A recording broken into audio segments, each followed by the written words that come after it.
மதுரை முருகன் மாநாடு அதிமுக பாஜக இடையே ஒரு விரிசலை கொண்டு வந்திருக்கா இல்லையா? இந்த மாநாட்டில் அவர்கள் பங்கேற்க வேண்டும் அப்படிங்கிற மாதிரி பிரதிநிதிகளாக செல்லூர் ராஜு, கடம்பூர் ராஜு, ஆர்பி உதயகுமார், ராஜன் செல்லப்பாண்டு பிரதிநிதிகள் அண்ணா திராவிட முன்னேற்ற கழகத்தின் சார்பில் பங்கேற்றார்கள். எதிர்பாராத விதமாக தேவையற்ற ஒரு தீர்மானங்களை அங்கே கொண்டு வந்திருக்காங்கன்னு பார்க்குறோம். ஆனால் இதில் தெரியாமல் அதிமுக மாட்டிக்கிச்சோம். நிறைவேற்றப்பட்ட தீர்மானம் என்பதிலே அதிமுகவுக்கு ஒட்டுமொத்தமாக உடன்பாடே இல்லை என்பதை அவங்களே சொல்லியிருக்காங்க.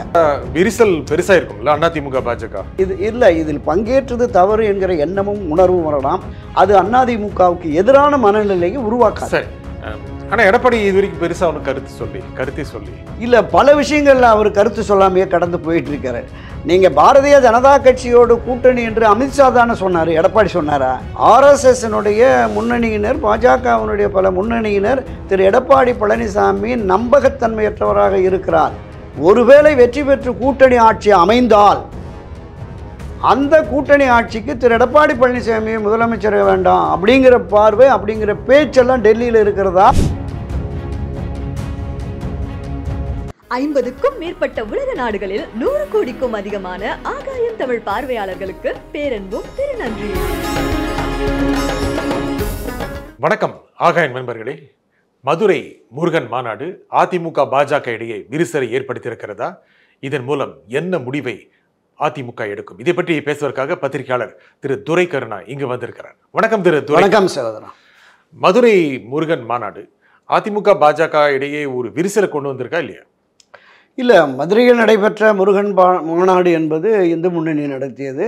அது பாஜகவினுடைய ஒத்துழைப்போடு தான் அந்த மாநாடு நடைபெற்றது. பாரதிய ஜனதா கட்சியும் அண்ணா திராவிட முன்னேற்ற கழகம் தேர்தல் உடன்பாடு கொண்டிருக்கிற அந்த சூழலில் இந்த மாநாட்டில் அவர்கள் பங்கேற்க வேண்டும் அப்படிங்கிற மாதிரி பிரதிநிதிகளாக செல்லூர் ராஜு, கடம்பூர் ராஜு, ஆர்பி உதயகுமார், ராஜன் செல்லப்பாண்டு பிரதிநிதிகள் அண்ணா திராவிட முன்னேற்ற கழகத்தின் சார்பில் பங்கேற்றார்கள். எதிர்பாராத விதமாக தேவையற்ற ஒரு தீர்மானங்களை அங்கே கொண்டு வந்திருக்காங்கன்னு பார்க்குறோம். பாரதிய ஜனதா கட்சி இது இந்து முன்னணியினுடைய தீர்மானம் தான், எங்களுக்கு அதுக்கு தொடர்பு இல்லை அப்படிங்கிற மாதிரி சொல்கிறாங்க. இங்கே இந்து முன்னணியோ ஆர்எஸ்எஸோ சங் பரிவாரோ அது எந்த அமைப்பாக இருந்தாலுமே அது பாஜகவினுடைய ஒரு அங்கம் அப்படிங்கிற மாதிரி தான் பொதுவெளி பார்வையாக இருக்கிறது. உதாரணத்துக்கு விலகி இருந்த சூழலில் ஒரு கொடி அசைப்புக்காக தளவாய் சுந்தரம் போனார்னு அமைப்பு செயலாளர் பொறுப்பில் இருந்தே வெளியேற்றினதை நம்ம ஆர்எஸ்எஸ் பேரணிக்கு எப்படி போகலாம் அப்படி. இன்றைக்கு ஆர்எஸ்எஸ் கூட்டத்திலே போய் வேலுமணி பங்கேற்றிருக்கிறேன் இல்லையா அதிமுகவினுடைய இதில். அதனால் அரசியல் நிலைப்பாட்டுக்கு தக்கவாறு இந்த முடிவுகளை எடுக்கிறாங்க. அதிமுக ஆர்எஸ்எஸ் வெளியே போயிட்டு இருக்கா? இல்லை, அதாவது கூட்டணி கட்சி என்கிற நிலையில் பாரதிய ஜனதா கட்சியினுடைய ஒரு தாய் அமைப்பாக, மூலாதார அமைப்பாக ஆர்எஸ்எஸ் இருக்குது. அப்படிங்கிறதுனால அவர்களோடு இணக்கமாக பயணிக்கிறார்கள். இந்த இணக்கம் அரசியல் ரீதியாக கூட்டணியில் இருக்கா அப்படின்னா இன்னுமே அது முழுமையாக தெரியல. ஒரு இணக்கமான போக்கு. அதிமுக மாதிரி ஒரு பெரிய திராவிட கட்சியை பாஜக ஆர்எஸ்எஸ் எல்லாம் மெதுவாக தன் பக்கம் இழுக்க ஆரம்பிச்சிட்டாங்களோ? இல்லை, அதற்கான முயற்சியில் பாஜக நிச்சயமாக பல பகுதிகளில் அது ஈடுபட்டிருக்கு. தங்களுக்கானவர்களாக நம்ம பல பதிவில் பேசியிருக்கிறோம். காங்கிரஸ் இல்லாத இந்தியா, கழகங்கள் இல்லாத தமிழகம் அப்படிங்கிற கோஷத்தை ஒரு 6-7 வருஷத்துக்கு முன்னாடியே தொடங்கி அதற்கான அந்த பணிகளில் ஈடுபட்டாங்க. அதனுடைய நீட்சியாக தான் நம்ம பார்ப்போம். தமிழகத்தில் எப்படியாவது ஆட்சி அதிகாரத்திற்கு வந்துவிடும் என்று பாரதிய ஜனதா கட்சி. ஏன்னா இந்தியா முழுமைக்குமான மாநிலங்களினுடைய அரசியல் சூழல் வேறு, தமிழகத்தினுடைய அரசியல் சூழல் வேறு. வட மாநிலங்களில் இருக்கிற அந்த இந்துத்துவ உணர்வு, ஆன்மீகமும் அரசியலும் கூட அங்கே இரண்டரை கலந்துருக்கும். தமிழ்நாட்டை பொறுத்தளவில் ஆன்மீகம் வேறு, அரசியல் வேறு என்பதை மக்கள், நம்முடைய வாக்காளர்கள் பிரித்து பார்த்துருக்காங்க. பல பகுதிகளில் நீங்கள் பார்க்கலாம், பல ஆயிரக்கணக்கான லட்சக்கணக்கான ஒரு திரளுகிற அந்த ஆன்மீக கூட்டங்கள் இருக்கும். எல்லா அரசியல் கட்சிகளை சார்ந்தவர்களும் அங்கே இருப்பாங்க. தேர்தல் என்று வந்துவிட்டால் இந்த ஆன்மீகத்தை முன்னெடுக்கிற, கடவுளர்களை முன்னெடுக்கிற, இந்துத்துவத்தை முன்னெடுக்கிற இவர்களுக்கு வாக்களிக்க வேண்டும் என்கிற எண்ணமோ உணர்வோ தமிழக வாக்காளர்களுக்கு ஒருபோதும் ஏற்பட்டதில்லை. ஆனால் மதுரை முருகன் மாநாடு கொஞ்சம் வேறுபட்டது. நிச்சயமாக மதுரை முருகன் மாநாட்டை பொறுத்தளவில் அது மிகப்பெரிய அளவில் ஒரு தாக்கத்தை ஏற்படுத்தி இருக்கிறது. இந்துக்களை ஒன்றிணைக்கும் நோக்கம் அதுதான் அந்த நோக்கம் நிறைவேறி இருக்கு அப்படின்னு தான் நம்ம நினைக்கிறீங்க. நிச்சயமா என்னன்னா இந்துக்களை ஒருங்கிணைப்பதற்கான ஒரு தொடக்க புள்ளியாக இது இருந்திருக்கிறது. இந்துக்களை அவமதிக்கிறார்கள், இந்துக்களுக்கு எதிரான நிலைப்பாட்டை திராவிட மாடல் ஆட்சியார் செய்கிறார்கள். சனாதனத்தை ஒழிப்போம், டெங்கு கொசு போல ஒழிப்போம் என்று பேசுகிறார்கள். இவர்களை விடக்கூடாது. இந்த இந்துக்களுடைய திருமண முறைகளையே கொச்சைப்படுத்துகிறார்கள். இந்து என்பதற்கு திருடன் என்று பொருள் என்று திமுகவின் தலைவர் திரு கருணாநிதியே பேசியிருக்கிறார். இந்த பிரச்சனையை கீழே கொண்டு போயிட்டாங்க. இந்து உணர்வுடைய மக்களிடம் சரி, கொண்டு போயிருக்காங்க, கொண்டு போயிட்டாங்கன்னு சொல்றீங்க. அது முருகன் மாநாடு அது ஒருங்கிணைப்புக்கான ஒரு மையமாக இருந்திருக்கு. ஆமா ஆமா. அது பாஜக வாக்குகளாக மாறுமா? ஆமா, அது மிகப்பெரிய கேள்விக்கு. ஏன் மாறாதுங்கிறீங்க? அதாவது நான் தொடக்கத்தில் சொன்ன மாதிரி இந்த தெய்வீக உணர்வு, பக்தி மேலீடு, ஆன்மீக ஈடுபாடு என்பது வேறு, அரசியல் என்பது வேறு என்கிற நிலைப்பாட்டில் இருக்கிறாங்க. தமிழகத்தில் இருக்கிற இந்த 8.5 கோடி மக்களில் 6.5 கோடி வாக்காளர்கள் இருக்காங்க. இந்த வாக்காளர்கள் பெருமளவு திராவிட முன்னேற்ற கழகம், அனைத்து இந்திய அண்ணா திராவிட முன்னேற்ற கழகத்தில் தான் பெருமளவு பயணிக்கிறார்கள். இதை தாண்டி இருக்கிற காங்கிரஸ், சிபிஐ, சிபிஎம், அதிமுக கணிசமான அளவிற்கு இருக்கிறார்கள். இவர்கள் தான் வாக்காளர்கள். இவர்களில் 100% ஒரு 80% பேர் அந்த மாநாட்டுக்கு போயிருப்பாங்க, முருகன் மாநாட்டுக்கு. ஏனென்றால் திராவிட முன்னேற்ற கழகத்தினுடைய தலைவர் இன்றைய முதல்வர் மு.க. ஸ்டாலின் அவர்களே, நாங்கள் ஒருபோதும் இந்துக்களுக்கு விரோதிகள் இல்லை, இந்த இந்துத்துவத்தை பயன்படுத்தி மக்களை மடைமாற்றுகிற, திசை மாற்றுகிற, மக்களை ஒரு கீழ் நிலைக்கு கொண்டு செல்லுகிற அந்த போக்கைத்தான் எதிர்க்கிறோம். எங்களிடமும் திராவிட முன்னேற்ற கழகத்தின் கட்சியிலும் 80% மேற்பட்டோர் இந்துக்கள் தான் அப்படின்னு பதிவு பண்ணியிருக்கிறார். எனவே 90% கூட சொல்கிறேன். ஆமாம் ஆமாம், அடுத்தடுத்து சொல்கிறாங்க. நான் பார்க்குறேன், அறிவாலயத்துக்கு அந்த மஞ்சள் உடையோடு அந்த கங்கணம் கட்டிட்டு 2 வேனில் வந்து இறங்கினாங்க கும்மிடிப்பூண்டிலேருந்து நேர்காணலுக்கு.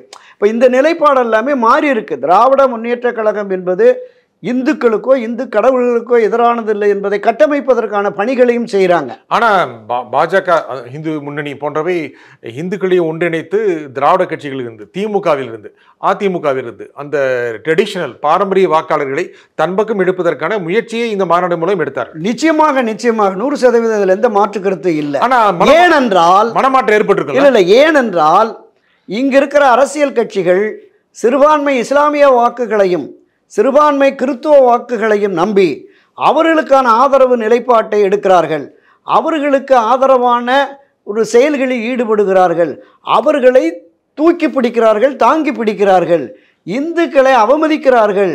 இந்துக்களுடைய பண்டிகைகளை கேவலப்படுத்துகிறார்கள். இந்து கடவுளர்களை கேவலப்படுத்துகிறார்கள், மலினப்படுத்துகிறார்கள்.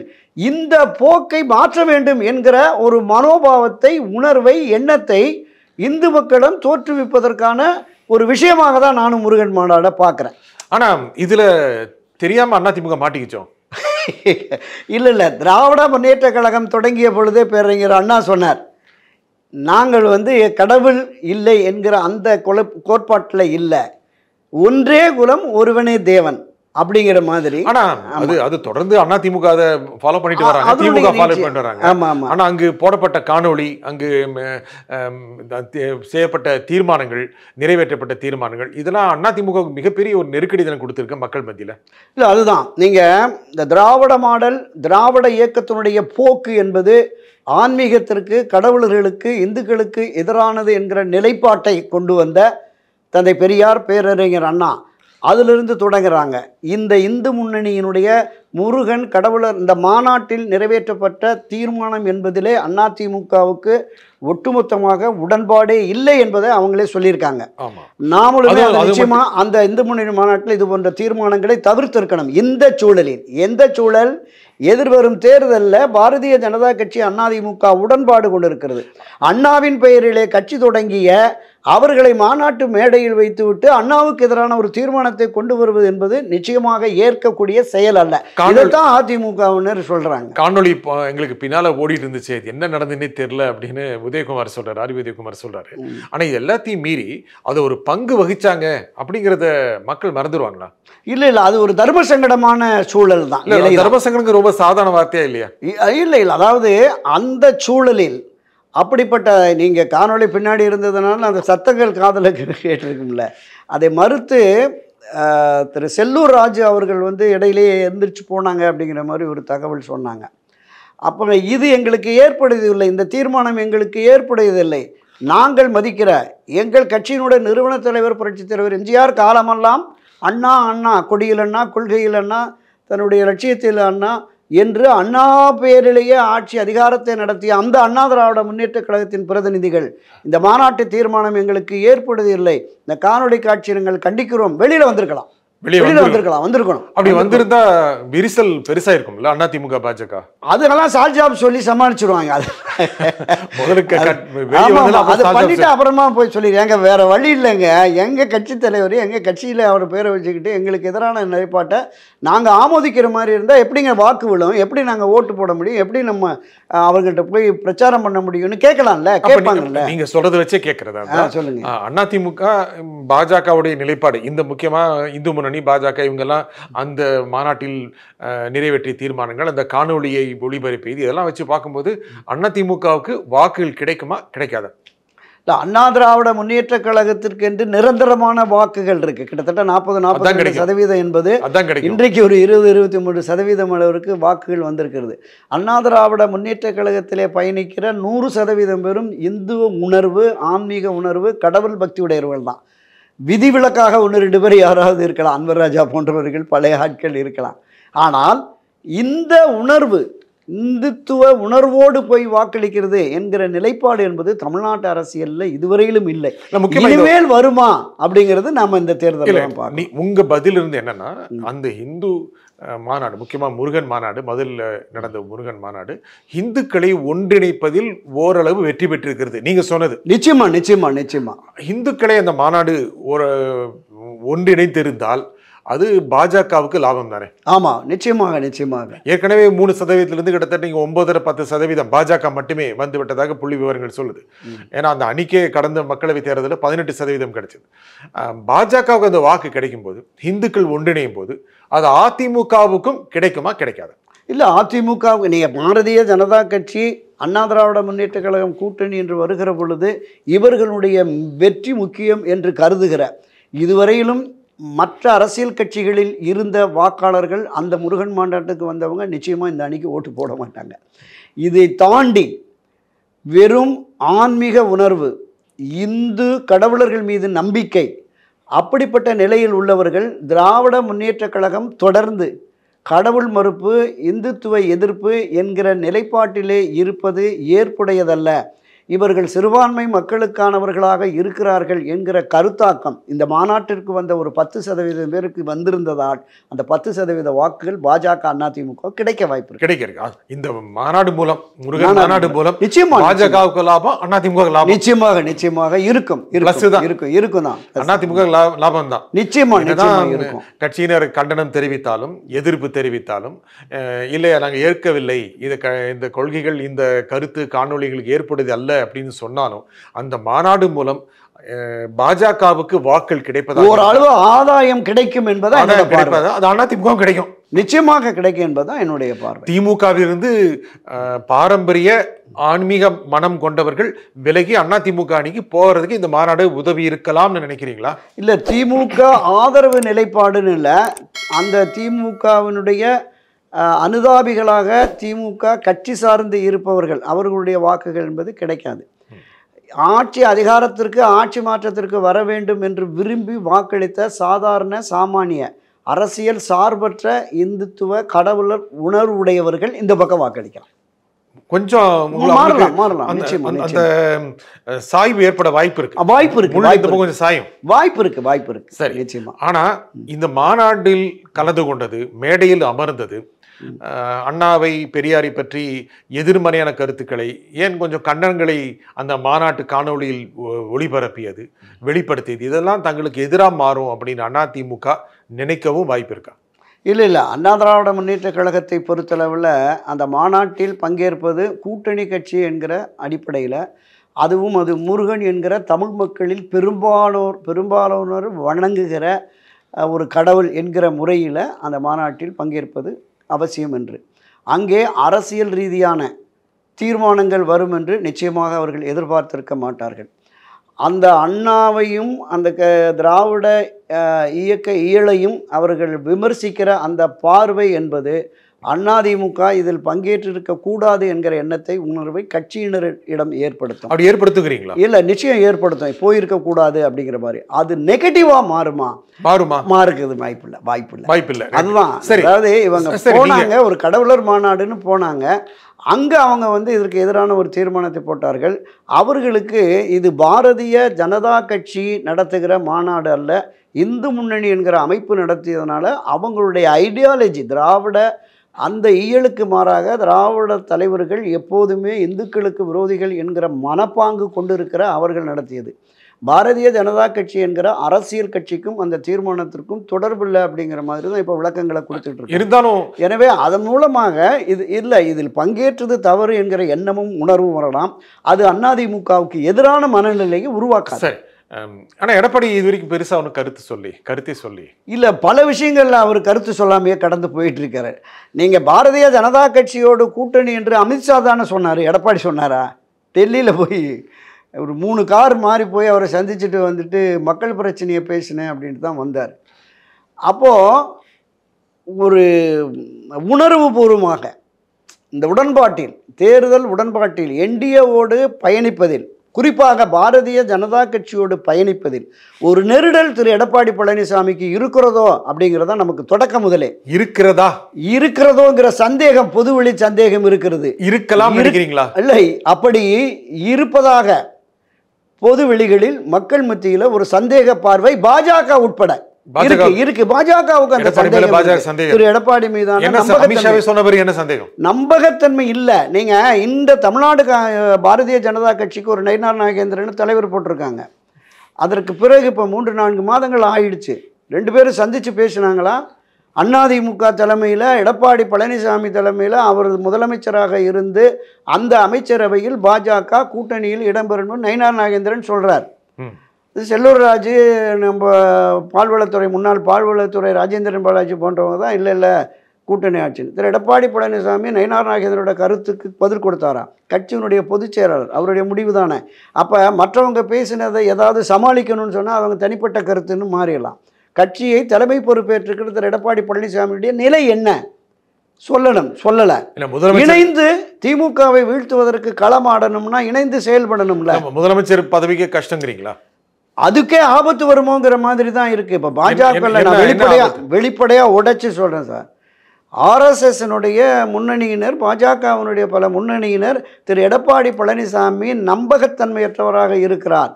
ஒருவேளை வெற்றி பெற்று கூட்டணி ஆட்சி அமைந்தால் அந்த கூட்டணி ஆட்சிக்கு திரு எடப்பாடி பழனிசாமி முதலமைச்சர் வேண்டாம் அப்படிங்கிற பார்வை, அப்படிங்கிற பேச்செல்லாம் டெல்லியில் இருக்கிறதா? இல்லை, எடப்பாடி முன்னிறுத்துறதா சொல்லிட்டாங்கல்ல, பேசியிருக்காங்க. எடப்பாடி பழனிசாமி தலைமையில் தான் அதிமுக ஆட்சி அப்படிங்கிறத அமித்ஷா சொல்லியிருக்காரு, நயினார் நாகேந்திரன் சொல்லியிருக்கிறாரு. அதில் எந்த மாற்று கருத்தும் இல்லை. காலப்போக்கில் நம்ம அடிக்கடி ஒரு வார்த்தை பிரயோகம் நான் பயன்படுத்துவேன். அரசியலில் எப்போது வேண்டுமானாலும் எது வேண்டுமானாலும் நடக்கலாம் அப்படின்னு. இப்போது திரு விஜயோட பேச்சுவார்த்தை நடத்துகிறாரு, விடுதலை சிறுத்தைகள் திருமாவளவனோடு பேச்சுவார்த்தை நடத்துறாங்க. ஆமாமா நடத்துறாங்க அப்படிங்கிறத ஊடகமாக ரகசியமாக கடந்த 1 வாரத்துக்கு முன்னாடி வைகை-செல்வன் பார்த்துட்டு வந்தார்ல. அது இதை தாண்டி உள்வட்டத்தில் தாவேகாவை இயக்குகிற முன்னணி நிர்வாகிகளில் சிலரும், இங்கே இருக்கிற அண்ணா திராவிட முன்னேற்ற கழகத்தில் இருக்கிற சிலருமே அந்த பேச்சுவார்த்தையில் இருக்கிறாங்க அப்படிங்கிற மாதிரி இருக்கு. அப்படின்னா இந்த மாநாடின் மூலம் ஒரு சின்ன விரிசல் வந்தது அப்படின்னு எடுத்துக்கிட்டோம்னா, ஒரு வேளை பாஜக அதிமுக இடையே சரி இதே ஒரு காரணமாக வச்சு இந்த வருட இறுதியிலேயோ அடுத்த ஆண்டு தொடக்கத்திலேயோ கூட்டணி பேச்சுவார்த்தை நடத்தும் போது இதை வச்சுக்கிட்டே பிஜேபியை எடப்பாடி கத்திரிச்சு விட்டுருவாரோ? நடந்தாலும் நடக்கும். ஏன்னா இப்போ இந்த பேச்சுவார்த்தைங்கிறது தமிழக வெற்றி கழகம், விடுதலை சிறுத்தைகள், இதை தாண்டி சீமான் தரப்புலையும் பாமக தரப்புலையுமே பேசுகிறாங்க அப்படிங்கிறாங்க. அப்போ பாஜக தவிர்த்த ஒரு வலுவான கூட்டணியை அமைப்பதற்கு முயற்சிக்கிறாரோ அப்படிங்கிற சந்தேக பார்வையும் இருக்கு. அந்த மாதிரி இது மாதிரியான பேச்சுவார்த்தை இல்லை, இது மாதிரியான பேச்சுவார்த்தை தொடக்கத்தில் இருந்ததுனால தான் திமுகவை வீழ்த்துவதற்கு முன்னணியில் பாஜகவும் இருக்குது, என்டிஏ அதிமுகவும் இருக்குது. நாம் ஒரு வலுவான கூட்டணியை உருவாக்கினா தான் வீழ்த்த முடியும். நீங்கள் சிறிய சிறிய கட்சிகளை போய் பேசக்கூடாதுன்னு சொல்லிட்டு தான் இங்கேருந்து சட்டமன்றம் நடக்கிற போதே எதிர்க்கட்சி தலைவர் திரு எடப்பாடி பழனிசாமியும் டெல்லிக்கு கூப்பிட்டு போய் ஒப்பந்தத்தை போட்டான். அந்த ஒப்பந்தத்தில் அவர் உடன்பாடு இல்லைங்கிறது அமித்ஷா இங்கே வந்து சொன்ன போதும் கூட அவர் எதுவுமே பேசலை, பக்கத்தில் அமைதியாக உட்காந்துட்டு போயிட்டார். தமிழ்நாட்டில் ஆகப்பெரிய கட்சியாக அண்ணா திராவிட முன்னேற்ற கழகம் ஒரு காலத்தில் புரட்சித் தலைவர் எம்ஜிஆர் செல்வி ஜெயலலிதா காலத்தில் இருந்தது. ஒரு பலகீனப்பட்ட அண்ணா திராவிட முன்னேற்ற கழகத்தை திரு எடப்பாடி வைத்திருக்கிறார் என்பதனால் தான் டெல்லிக்கு கூப்பிட்டு போய் அவர்கிட்ட பஞ்சாயத்து பண்ணி ஒப்புக்கொள்ள வச்சுருக்காங்க. இல்லைன்னா என்ன நடக்கும்? அங்கிருந்து இங்கே வந்து அவர்கள் கேட்கிற தொகுதியை பெற முடியாது, இவங்க கொடுக்குற தொகுதியாக பெற முடியும். அப்படிப்பட்ட நிலையில் இருந்த அதிமுக. ஆனால் இன்றைக்கு இன்னுமே ஒரு இணக்கமான சூழல் உருவாகலைங்கிறதுனால தான் எது வேண்டுமானாலும் நடக்கலாம் நான் சொன்னேன். இதே கூட்டணி ஆட்சி என்கிற நிலைப்பாட்டை திரு எடப்பாடி ஒப்புக்கொண்டாலும் பாரதிய ஜனதா கட்சியோடு கூட்டணி ஆட்சியை நடத்துவதை விடவும் இருக்கிற கட்சிகளோடு சேர்ந்து தமிழக வெற்றி கழகம், விடுதலை சிறுத்தைகள், மற்ற சீமான் உட்பட கூட இந்த கட்சிகளெல்லாம் இணைத்து ஒரு கூட்டணி ஆட்சியை கூட அமைக்கலாமாங்கிற பார்வை வரலாம். அவங்களும் கூட்டணி ஆட்சியை கேட்பாங்களே, நிச்சயமாக. அதுதான் நான் சொல்ல வரேன். கூட்டணி ஆட்சி என்கிற நிலைப்பாடு வந்தாலும் பாஜக நம்மோடு இணைய வேண்டாம், மற்ற அரசியல் கட்சியில் இருக்கிறாங்கிற பார்வை கூட அவருக்கு வரலாம். ஏன்னா இன்னும் அந்த பயத்தோடு தானே இருக்கிறாரு. பாஜக மீதான அந்த பயம் எடப்பாடி பழனிசாமிக்கு இருக்கு. இந்த கபலீகரம் தான் அடிக்கடி பேசுவாங்களே இந்த வார்த்தையை. அதிமுகவை கபலீகரம் பண்ணிடுச்சுன்னு சொல்லி இன்றைக்கும் பேசிகிட்டு இருக்காங்க. அதிமுகவா அமித்ஷா திமுகவால் விமர்சனம் பண்ணிக்கிட்டு இருக்காங்களே. ஸோ அந்த நிலை வந்து விடக்கூடாது அப்படிங்கிற மாதிரியான பார்வை இருக்குமா நமக்கு தெரியல. தன்னுடைய பிடின்னு ஒன்று இருந்ததுன்னா தன்னுடைய கூட்டணியில் இருந்து இப்படி சொல்லலாம். பிடிங்கிறத விட அதிமுக எடப்பாடி நழுவி போகிறதை பாஜக ஏற்றுக்குமா, அமித்ஷா ஏற்றுக்குவாரா? இல்லை, பாரதிய ஜனதா கட்சியை பொறுத்தளவில் தமிழ்நாட்டில் திராவிட முன்னேற்ற கழக ஆட்சியை வீழ்த்த வேண்டும் என்கிற ஒற்றை குறிக்கோளை தான் களம் இறங்கியிருக்கிறாங்க. எனவே இந்த கூட்டணியை வலிமையாக்கி மேலும் பாமக, தமாக, தேமுதிக போன்ற அரசியல் கட்சிகளெல்லாம் இணைத்தால் தான் அது சாத்தியம் என்கிற நிலைப்பாட்டில் இருப்பதால் நிச்சயம் பாரதிய ஜனதா கட்சி இவர்களை விடாது. அதில் மாற்று கருத்தும் இல்லை. எது நடந்தாலும் நடக்கட்டும் என்று திரு எடப்பாடி முடிவெடுத்து அங்கிருந்து விலகி மற்ற கட்சிகளை ஒன்றிணைத்து தேர்தலை எதிர்கொள்ளப் போகிறாரா? அது ஒன்றுபட்ட அதிமுகவையும் அதில் இணைத்து களம் காண்பாரா? இல்லை இந்த இருக்கிற என்டிஏ அணியோடு அடிஷனலாக விஜயம் கொண்டு போய் சேர்த்து ஒரு வெற்றியை பெறலாம் என்கிற கருத்தாக்கத்தின் அடிப்படையில் அவர்களை இணைக்கப் போகிறார். டைம் இருக்கு, இன்னும் நிறைய இருக்குது. இப்போ விடுதலை சிறுத்தைகள் தரப்புலேயே 40 தொகுதி கேட்போம், 50 தொகுதி கேட்போம், 25 தொகுதி, 20 தொகுதி கேட்போன்னு இருக்காங்க. எல்லோருமே கூடுதலாக நாங்கள் தொகுதிகள் கேட்போம் அப்படிங்கிற மாதிரியான அந்த உணர்வு எண்ணமும் அதிமுகவே சொல்றாங்க. 12 தொகுதி போட்டிட்டே ஆகணும். ஆமாம், ஆமாம், ஒரு அங்கீகாரம் கிடைக்கும், சின்னத்தை தங்க வைக்க முடியும் அப்படிங்கிற மாதிரி இருக்குது. மற்ற அரசியல் கட்சிகள், மார்க்சிய கம்யூனிஸ்ட் கட்சியினுடைய மாநில செயலாளர் சண்முகம் வெளிப்படையாகவே சொல்கிறார், கடைசி நேரத்தில் எங்களை கையெழுத்து போட சொல்லி வலியுறுத்தினாங்க, அழுத்தம் காரணமாக தான் போட்டுட்டு வந்தோம். ஏற்கனவே நாங்கள் 12-15 தொகுதிகள்லாம் நின்றுருக்கோம். இப்போ இந்த 6ங்கிறது எங்களுக்கு உடன்பாடில், இந்த முறை அதிக இடங்கள் பெற்றே தீர்வோம்ட்டார். அப்போ மதிமுக சொல்லுது, விசிகாவும் சொல்கிறாங்க. விசிகா 20-15ன்னு போய் ரெட்டை இலக்கம், இந்த 2 எம்பி இருக்கும், 6 12 தொகுதி நியாயமான கோரிக்கை அப்படிங்கிறாங்க. அவங்க 40க்கு மேலே வேணும்னு காங்கிரஸ் கட்சி 40 தொகுதிக்கு மேலே நம்ம பெறணும், அதையும் தாண்டி துணை முதலமைச்சர் வேணும் அப்படிங்கிற மாதிரி அந்த பொன் கிருஷ்ணமூர்த்தின்னு நினைக்கிற மாநில துணைத் தலைவர் அவர் ஒரு பேட்டியில் கொடுத்துருக்கார். இங்கே இருக்கிற நிர்வாகிகள் டெல்லிக்கு எழுதுகிறாங்க, 2026 தேர்தலில் நீங்கள் கூட்டணி ஆட்சி என்பதை வலியுறுத்துங்கள். இதே திராவிட முன்னேற்ற கழகம் இதில் எடப்பாடிக்கு கொடுக்குற சிக்னல் தானே. நிச்சயமா. அப்போ அவங்க சொல்கிறாங்க, காங்கிரஸ் கட்சியில் ஏற்கனவே 1980லேயே நம்ம இந்திய தேசிய காங்கிரஸ் கட்சிக்கு 50-50 சீட் ஷேரிங் கொடுத்து கூட்டணி ஆட்சிக்கு ஒப்புக்கொண்ட திராவிட முன்னேற்ற கழகம் தான். எனவே இப்போது நீங்கள் அழுத்தம் கொடுக்கணும் அப்படிங்கிற மாதிரி சொல்கிறாங்க. இந்த பார்வை, இந்த நெருக்கடி என்பது திமுகவுக்கு இருக்கிறது. 2026 தேர்தலில் கூட்டணி ஆட்சிங்கிற கான்செப்ட் திமுக, அதிமுக தவிர்த்து எல்லா அரசியல் கட்சிகளுக்கும், மரியாதைக்குரிய தேமுதிக தலைவராக இருக்கிற பிரேமலதாவே சொல்கிறாங்க, கூட்டணி ஆட்சி வந்தால் நல்லது, கூட்டணி ஆட்சிங்கிறது தான் மக்களுக்கு நல்லது செய்ய முடியும், ஒரு தவறு செய்தால் மற்றவர்கள் தட்டி கேட்கலாம் அப்படிங்கிற மாதிரி எல்லாம் பேச தொடங்கிட்டாங்க. அந்த கான்செப்ட் வந்துடுச்சு. அதற்கு திராவிட முன்னேற்ற கழகம் ஒப்புக்கொள்ளவில்லை இதுவரை. இங்கே திரு எடப்பாடி பழனிசாமி ஒப்புக்கொள்வாரா? அந்த கூட்டணி ஆட்சி என்பது யாரோடு, யாரெல்லாம் இந்த அணியிலே இணைய போகிறார்கள் அப்படிங்கிறது இதுவரையிலுமே நமக்கு தெரியல. ஜனவரிக்கு மேல் தெரியுமா? பொறுத்திருந்து பார்க்கலாம்.